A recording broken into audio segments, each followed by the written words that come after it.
Chapter 9. Do I not have as much freedom as anyone else? Am I not an apostle? Haven't I seen Jesus our Lord with my own eyes? Isn't it because of my hard work that you are in the Lord? Even if others think I am not an apostle, I certainly am to you, for you are living proof that I am the Lord's apostle. This is my answer to those who question my authority as an apostle.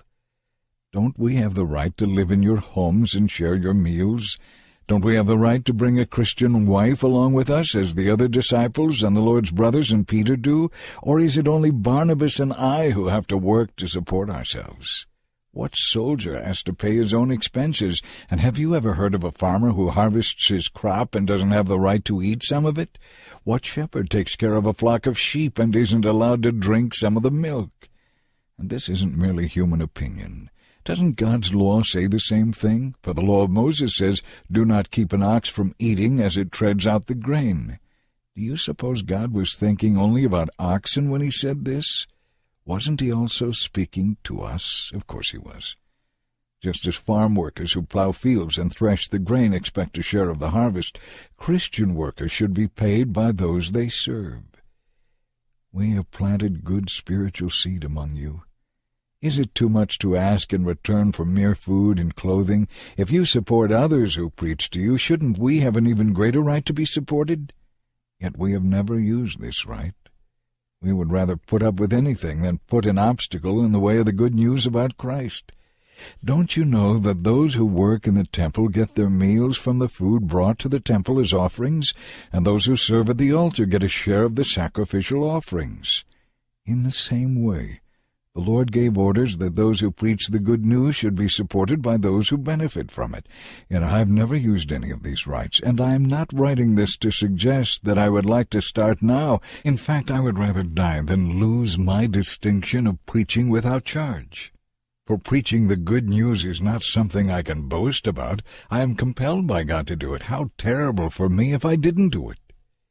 If I were doing this of my own free will, then I would deserve payment, but God has chosen me and given me this sacred trust.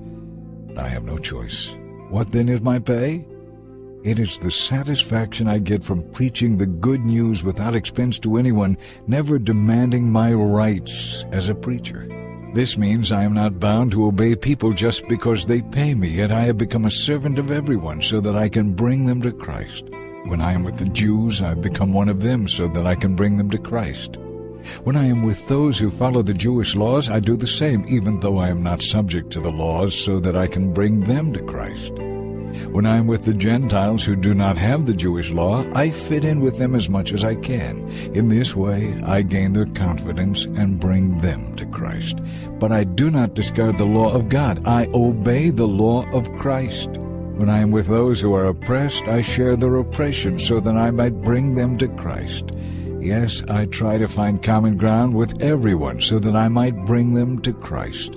I do all this to spread the good news, and in doing so, I enjoy its blessings.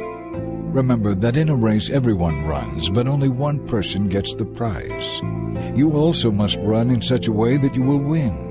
All athletes practice strict self-control. They do it to win a prize that will fade away, but we do it for an eternal prize.